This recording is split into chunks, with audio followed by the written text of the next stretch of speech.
به احتمال خیلی زیاد شما هم تو شبکه‌های اجتماعی به این سوال برخوردید. تو دیت اول پول کافه رو کی بده؟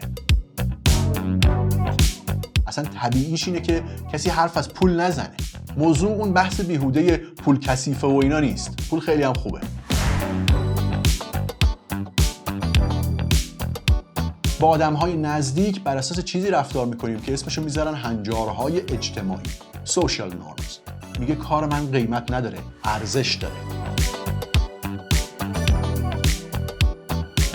دعوای دنگ کافه حل نشده و ظاهراً به این زودی هم قرار نیست انگار حل بشه.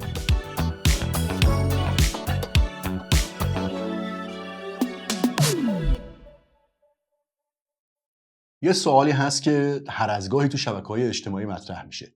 یه مقدار آدما دربارش حرف میزنن و بعد میره کنار تا یه مدت بعد دوباره یکی توییت میزنه و اون سواله میشه سوژه بحث. انگار نه اون سوال تمومی داره و نه این ماجرا. اینکه تو دیت اول پول کافه رو کی بده؟ یا اینکه دنگ بگیریم و بدیم یا نه؟ اما این سوال تکراری ریشه مهم و عمیقی داره. اینکه تو برخورد با آدمای مختلف، آشنا و غریبه، باید با کدوم هنجارها باهاشون رفتار بکنیم، برخورد کنیم؟ هنجارهای اجتماعی یا هنجارهای بازار؟ به احتمال خیلی زیاد شما هم تو شبکه‌های اجتماعی به این سوال برخوردید. خیلی به شکل‌های مختلف تکرار میشه. احتمالاً هر کدوممون هم یه جوابی تو ذهنمون داریم و طبق معمول فکر می‌کنیم که خب این که بدیهیه، به این دلیل باید دنگی حساب بکنیم. یا برعکسش، خب این که بدیهیه، به اون دلیل نباید دنگی باشه. اما اگه انقدری که به نظر ما بدیهی میرسه بدیهی باشه، پس چرا این بحث تموم نمیشه؟ بیاین دو تا وضعیت مختلف رو تصور بکنیم. منتظر دوستتون هستین که قراره بیاد پیش شما، مثلا با هم فیلم ببینیم. از راه میرسه، یه کمی هم خوراکی آورده، مثلا یه جعبه کوچیک شیرینی آورده. شما هم تشکر میکنید، میشینید به فیلم دیدن، با هم خوراکی میخورید و فیلم میبینید و کسی هم حرفی از این که پول اون شیرینی‌ها چی شد نمیزنه. حالا تصور کنین که رفتین توی مغازه‌ای دارین لباس انتخاب میکنین. همونطوری که با فروشنده حرف میزنین متوجه میشین که هم محله‌ای هستین، تو بچگی اصلا همکلاس بودین و کلی خاطره مشترک با هم دارین. همونطوری حین بالا پایین کردن لباسا بگو بخند میکنید و آخرش هم لباسی که میخواین رو انتخاب میکنید. موقع خرید یه تعارفی رد و بدل میشه و نهایتاً پولو میدین و با لباس میاین بیرون. نه شما جدا انتظار دارین که لباسو مجانی بردارین، نه اون فروشنده. هر چقدرم که از یادآوری خاطرات مدرسه و ماجراهای دوره نوجوانی خوشحال شده باشین. فرق این دوتا چیه؟ دو نفر که همدیگر رو میشناسن، یکی نزدیک یکی دور. یک چیزی، یک شیئی که قیمت داره بینشون رد و بدل میشه. تو یکی هیچ کدوم انتظار ندارن که پولی بابتش رد و بدل شه. اصلا طبیعیش اینه که کسی حرف از پول نزنه. اما دومی برعکسه. هر دوتا انتظار دارن که پول رد و بدل بشه. چرا؟ خب شاید بگیم که جوابش سرراسته. یکی دوست نزدیکه، اون یکی آشنای دوره. وقتی اون آدم نزدیکه انتظار نداریم اون شکلی حساب و کتاب بکنیم. اما این جواب چیزی رو روشن نمیکنه. آدم نزدیک مگه فرقش با آدم دور چیه؟ اصلا این نزدیکی که میگیم، وقتی میگیم یه نفر دوست نزدیکه، مگه چه چیزیش با بقیه فرق میکنه؟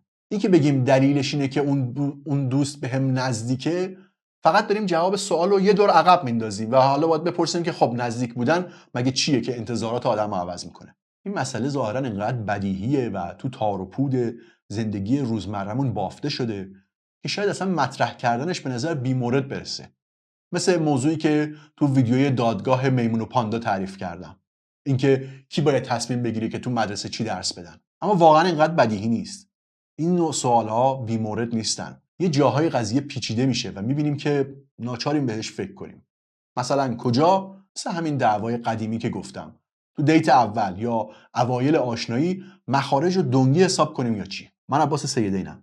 کانال یوتیوب پرسه رو دنبال بکنید و از زیرزمین اینترنت طبقاتی شما هم همراه من باشید تا سوالها و کنجکاویامون رو ادامه بدیم.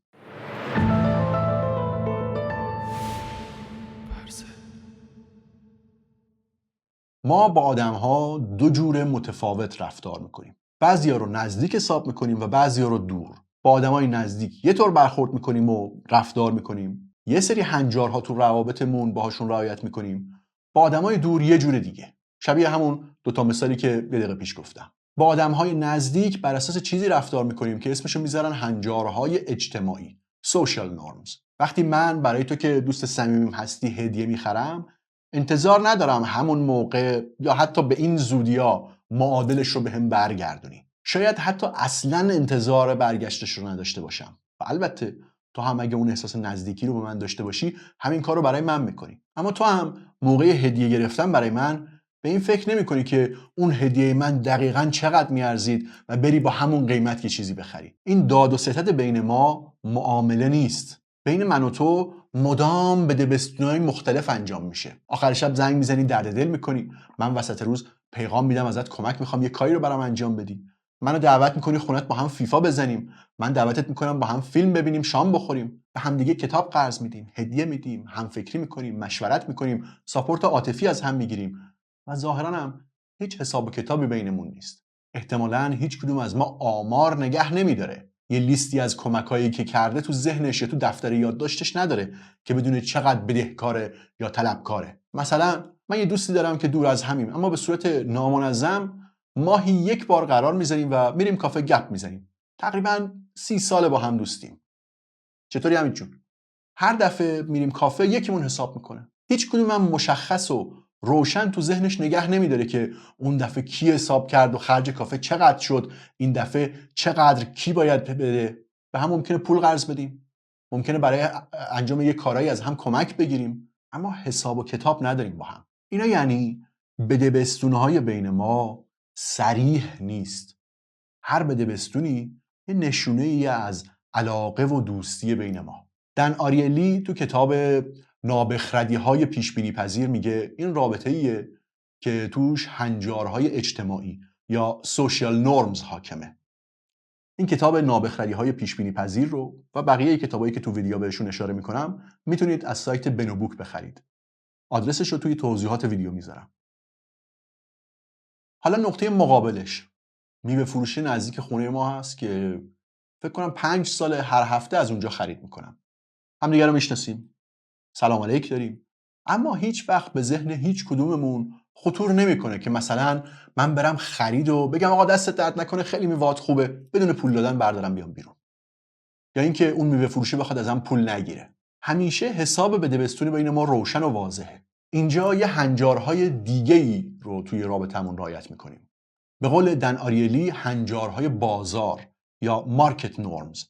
من یه کالایی رو میخرم، پولشو میدم، اونم پولشو میگیره. اگه کیفیت میوه‌ای که آورده خوب نباشه، من میرم جای دیگه ای خرید میکنم. اگه پول نداشته باشم، اون بهم میوه نمیده. هر دوتامون هم اینو میدونیم و هیچ اعتراض خاصی هم نسبت بهش نداریم. یعنی صریح میدونیم چی به چیه. حساب و کتاب بینمون کاملا روشنه. بر اساس ریاضی قابل محاسبه است. وقتی میگه این گلابیا کیلوی خدا تومن، هر دوتامون انتظار داریم که برای هر کیلو گلابی اون مبلغ خدا تومن رد و بدل بشه. احساسات این وسط نیست، به جز احساسات این که خدا تومن خیلی زیاده. خب سوال، اصلا چرا این تفاوت توی این دو نوع رابطه وجود داره؟ مثلا وقتی دوستم بهم کمک میکنه که یه کار اداری رو انجام بدم، اگه من بخوام بابت اون کار بهش پول بدم، حتی ممکنه ناراحت بشه، احساس کنه بهش توهین شده. چرا؟ توی تحقیقی اومدن به یه عده‌ای گفتن که آیا حاضرین داوطلبانه این کار رو انجام بدید، یه کمکی بکنید، یه کار ساده‌ای، مثلا این اتاق رو تمیز بکنید. کسایی که قبول میکردن با احساس و با هیجان این کار رو انجام میدادن. تو شرایط دیگه‌ای میگفتن که بیاین این کار کوچیک، همون کار رو انجام بدین، اما این بار میگفتن بیاین این کار رو انجام بدید و این مبلغ رو بابتش دستمزد بگیرید، یه مبلغ کمی نزدیک به کف دستمزد. تعداد کسایی که توی حالت دوم حاضر بودن اون کار رو بکنن خیلی کمتر شد. چرا؟ چون حالا اونا میگفتن که این پول برای انجام اون کار خیلی کمه. چی شد؟ تو این دوتا حالت انگار انگیزه آدما از انجام اون کار با هم فرق داشت. یا یه مثال روزمره دیگه، پدر یا مادر خانواده کارهایی رو برای خانواده‌اش انجام میده، مثل غذا پختن، خرید کردن. اما اگه بقیه اعضای خانواده بگن مامان بابا برای ما غذا پختی بیا اینم دستمزدت، اون مامان یا بابا حتما ناراحت میشه، میگه من که این کارا رو برای پول نکردم. تو این مثال‌ها انگار وقتی پای پول وسط اومد یه چیزی تغییر میکرد. موضوع اون بحث بیهوده پول کثیفه و اینا نیست، پول خیلی هم خوبه. موضوع چیز دیگه ایه. وقتی به دوستت بابت یک کاری پیشنهاد پول میدی، انگار داری بهش میگی رابطه ما از اون نوعی که تو فکر میکردی نیست، یه طور دیگه است. انگار دو مدل رابطه مختلف داریم و تو هر کدومش انگیزمون متفاوته. تو بعضی رابطه ها انگیزه کاملا صریح و روشن یه داد و ستده. تو بعضی دیگه نه، داد و ستد نیست، حفظ رابطه است، ادامه دادنشه. این همون تفاوت بین هنجارهای اجتماعی و هنجارهای بازاره. وقتی یه رابطه‌ای توش هنجارهای بازار حاکمه، یعنی دو طرف میدونن و پذیرفتن که این رابطه هدفش انجام اون معامله یا داد و ستده. بعد از انجام اون معامله هیچ کدوم از طرفین انتظار ندارن که اون رابطه ادامه پیدا بکنه. مثلا بعد از اینکه 2 دفعه از میوه فروش خرید کردم، انتظار نداره برای تولدش بهش هدیه بدم. هدف اون رابطه داد و ستده. اما رابطه‌ای که توش هنجارهای اجتماعی برقراره چی؟ هدف اون چیه؟ هدفش ادامه رابطه است. اون رابطه یه داد و ستد نیست، مجموعه بزرگی از داد و ستدها تو حیطه‌های خیلی متنوعه. بعضیش ممکنه مالی و پولی باشه، اما خیلیاش غیر مالیه، مثلا عاطفیه، روانیه. هر بار که هر کدوم از طرفین اون رابطه نزدیک یه کاری رو برای هم انجام میدن، کار رو برای اون آدم روبرو انجام نمیدن، برای رابطه‌ای که بین اون 2 نفره انجام میدن. انگار هر دوتا دارن روی یک پروژه مشترک سرمایه گذاری میکنن. مثلا دوست من به هم یه پولی قرض میده برای مدت کوتاهی، مثلا 1-2 هفته. اگه موقع برگردوندن پول بگم خب آقا این پولت، اینم سودش بابت 2 هفته، بهش برمیخوره. چرا برمیخوره؟ چون میگه من فکر میکردم رابطه ما عمیق‌تر از یه داد و ستده. من دارم بلند مدت به این رابطه فکر میکنم. اگه تو میخوای سود پولمو بدی، یعنی به من به چشم یه غریبه نگاه میکنی. این حس برخورندگی از اینجا میاد. تو رابطه‌های عمیق‌تر، تو دوستی‌ها و تو خانواده‌ها، روابط بر اساس یه تصویر همکاری خیلی بلند مدته. برای همینم حساب کتاب ریاضی جواب نمیده. نمیشه همه چیز رو عددی حساب کرد. مثلا توی یه خانواده اون زن یا مردی که سهم بزرگتری از کارهای خونه رو داره انجام میده، میگه کار من قیمت نداره، ارزش داره. بقیه اعضای خانواده هم اینو میفهمن و همین شکلی باهاش برخورد میکنن. اما راستش اون کاری که تو خونه انجام میده اتفاقا قیمت داره. مثلا نظافت خونه قیمت داره. قیمتش رو چجوری میشه فهمید؟ یه نفر رو از بیرون بیاریم همون کارو بکنه، ببینیم چقدر دستمزد میخواد، این میشه قیمتش. اما وقتی میگه ارزش داره نه قیمت، یعنی داره میگه من این کار رو به عنوان داد و ستد با شماها اعضای خانواده‌ام که انجام نمیدم. این کار رو برای مفهوم خانواده و ادامه دادن این رابطه خانوادگی دارم انجام میدم.